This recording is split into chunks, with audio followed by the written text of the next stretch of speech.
بسم الله الرحمن الرحيم.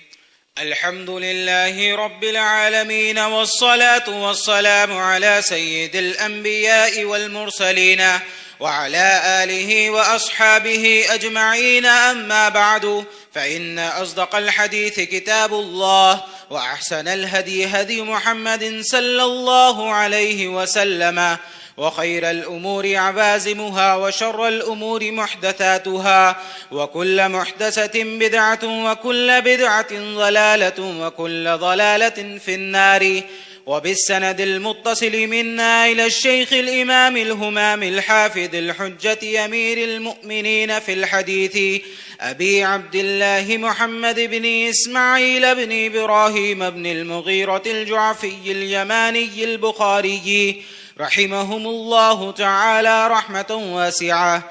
اللهم انفعنا وارفعنا بعلومهم وعلومكم أجمعين، آمين يا رب العالمين. أنه قال: باب قول الله تعالى: ونضع الموازين القسط ليوم القيامة وأن أعمال بني آدم وقولهم يوزن. وقال مجاهد: القسطاس العدل بالرومية، ويقال والقسط مصدر المقسط وهو العادل، وأما القاسط فهو الجائر.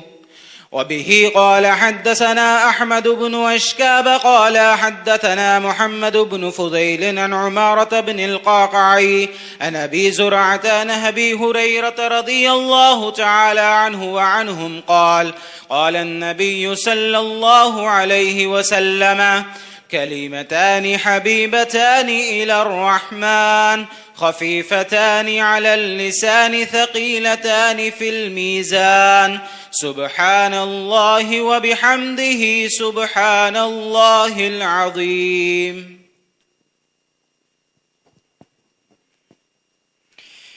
بسم الله الرحمن الرحيم. باب قول الله تعالى: ونضع الموازين القسط ليوم القيامة وأن أعمال بني آدم وقولهم يوزن. وقال مجاهد: القسطاس العدل بالرومية، ويقال القسط مصدر المقسط وهو العادل، وأما القاسط فهو الجائر. وبه قال حدثنا أحمد بن أشكاب قال حدثنا محمد بن فضيل عن عمارة بن القعقاع عن أبي زرعة عن أبي هريرة رضي الله تعالى عنه وعنهم قال: قال النبي صلى الله عليه وسلم: كلمتان حبيبتان إلى الرحمن، خفيفتان على اللسان، ثقيلتان في الميزان، سبحان الله وبحمده سبحان الله العظيم.